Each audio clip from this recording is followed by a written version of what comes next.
Okay. Well, I think we could probably get started. We have quite a number of people attending. Welcome to everyone. And today we're going to proceed with this webinar, which is all about incorporating virtual classes for successful online language training. And as I go along and I change the slides, depending on the strength, your bandwidth there, your connection, you might not see my video anymore. You might not see my picture. The video might disappear, but I hope it just won't take away from the main part of the screen where you're looking at the slides there. So don't be surprised if I disappear at some point. Okay, my name is Gardine, introduce myself, and I've been in the field of virtual and distance training for around 15 years now, specializing in virtual classroom teaching techniques, content creation, and so on. And if you look at the bottom of our list of attendees, you'll see someone called Your Trainer 9. And that's going to be Virginie Jolin, who was here before helping you to test your mic and see if you could hear and all that. Her area of expertise lies in the implementation of virtual online training projects. Between us both, we should be able to answer any questions you might have. Save your questions, please, until the end of the webinar during the question and answer period. However, if you do have any urgent ones during the presentation, you're welcome to click on the word just above the list of our names there on the right.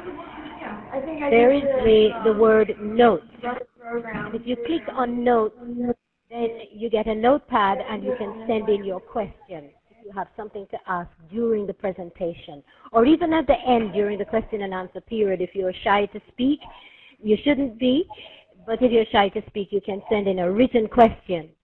Okay, since we're talking about the buttons to click on, I'll continue by asking you first to mute your mic so that we don't get any background disturbance. And how do you do this? Look at the top of your screen. There's a line across the top with a series of icons, some pictures. At left, to the extreme left of the top of your screen, you see a picture of a hand, a raised hand. And that raised hand signal is one you click on at the end in the question and answer period for you to indicate that you have a question. Okay, you can click on it now and just test it and see what happens. I can see your raised hand if you click on that signal. Very good, Michelle. Okay, all right, moving on to going left to right, what those symbols mean. Also send a note. It's the same thing as clicking on the word notes at the top of the line of names. If you want to leave, also most important is to mute your mic. And that's 1, 2, 3, 4, 5, 6 buttons going from left to right. You have mute, and you click on that, and you have your microphone muted for us, and that would be very good so we don't hear the background noise from your office. All right, the video is there too. Just above that are some words there. You have file and so on. And if you want to record this session, if you want to record this session, you'll see the word record there, and that's what you click right now to start recording. Okay, so let's see if everybody's mic muted. Carolina, would you mute your mic, please? And Astrid, who just joined us, welcome. And I'll ask you to mute your mic by clicking on that word mute at the top with a picture of the mic. Okay, fine. Thank you so much. Okay, great. So let's get started.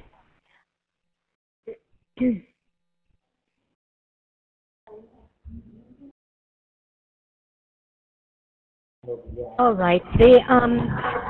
The outline of our, I'm having an echo.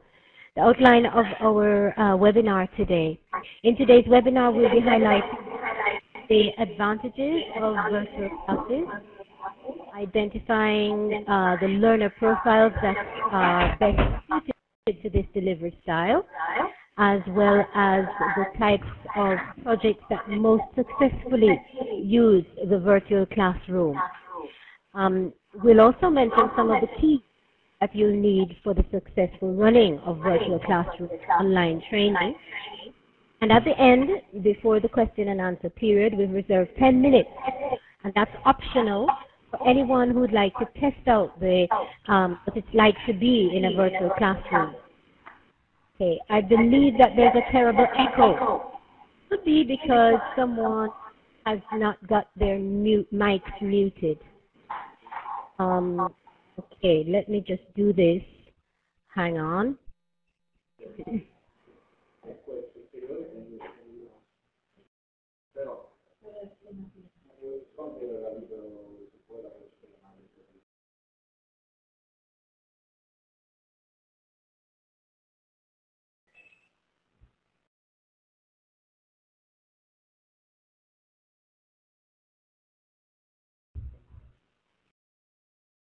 Okay, we'll see if that reduces the noise, and then we'll continue after that.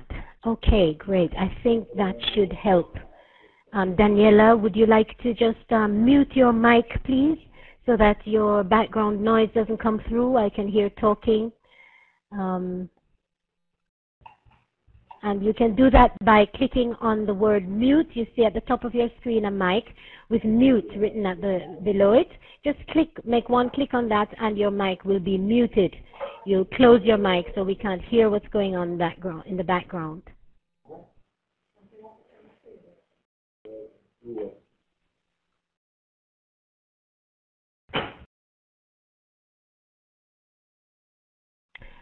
Okay. So we've muted everybody's mic. Great. All right, we'll move on. I've just outlined for you what we'll be doing, and so we'll go on to look at what exactly is the virtual classroom.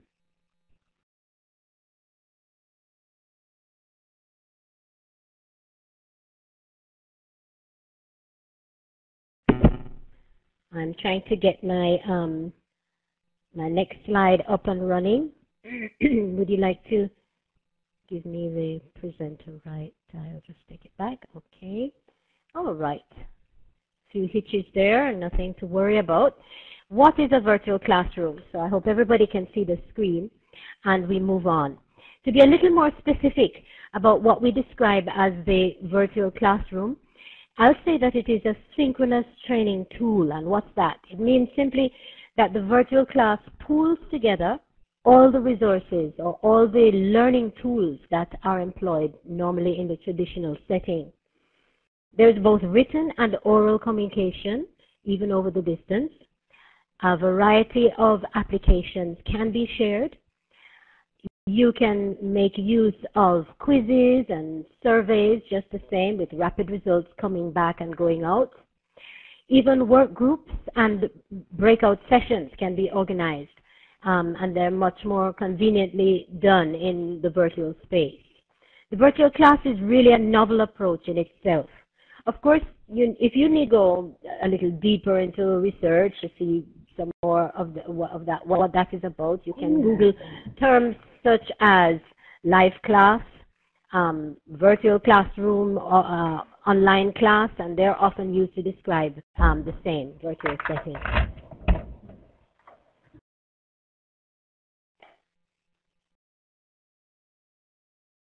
All right, let's have a look now at the advantages of the virtual classes. And we think about the most outstanding advantages of the virtual class. And that concerns the ease of organization and the amazing budget savings that it means to the company. Both direct and indirect costs are cut drastically. For one thing, precious time is not lost in travel, because the training takes place right there on site. And what would normally take, say, about a half a day or a day when traveling time is included, easily reduced to 1 hour or 2 hours of intensive concentration, productive training within the company itself. Secondly, there's no need to budget mileage, food, or the accommodation expenses that normally go along.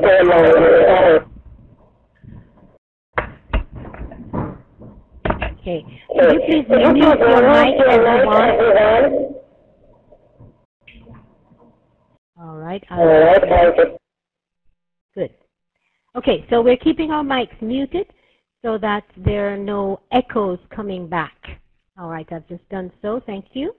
Thanks for joining us, those who came in a little later. We have just started, actually, and we're looking at the advantages of the virtual class and talked about the organization and the budget cuts that we can find. As far as indirect costs, the reduction is related to the fact that there is no need for logistics involved in organizing rentals, scheduling, backup teams to take over when an employee has to be absent, say for an entire day or a half-day training. And sessions can also be recorded so that participants' absence is not a problem. They can easily catch up later, and live recordings still afford them all the dynamics that they missed in real time. All right, we move on here. And we're looking then next at the image and communication.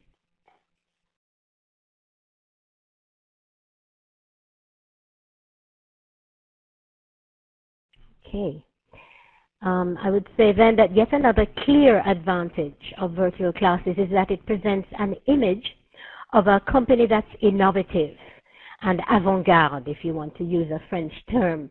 Today's companies aspire towards innovation in all the aspects, and it's sure that this kind of collaborative training approach appeals to the younger generation of employees, much more so, and that's the so-called Y generation.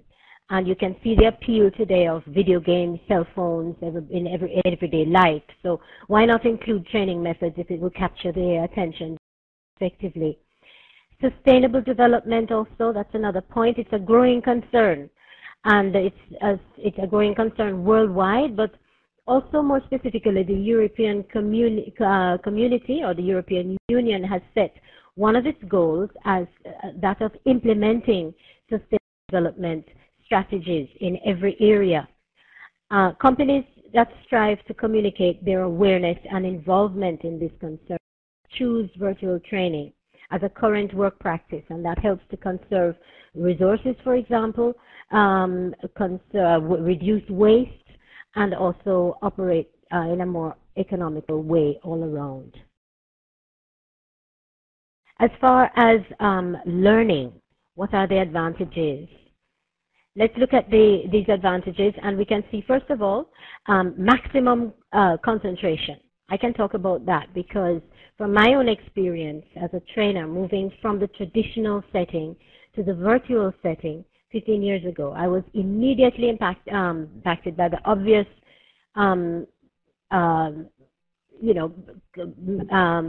focus that the students had once they are looking at the screen. And that's definitely as a direct result of the lack of distractions of people moving about and so on. And it seemed that that was something that came to me very quickly when I compared both settings. Simply that eyes are focused on the screen, as I said. And like a television screen, for example, the movement around is not a disturbance anymore. There are headphones also that block out unrelated noise, sounds that could be distracting and are normally present in the traditional setting where you don't have the headphones blocking that out.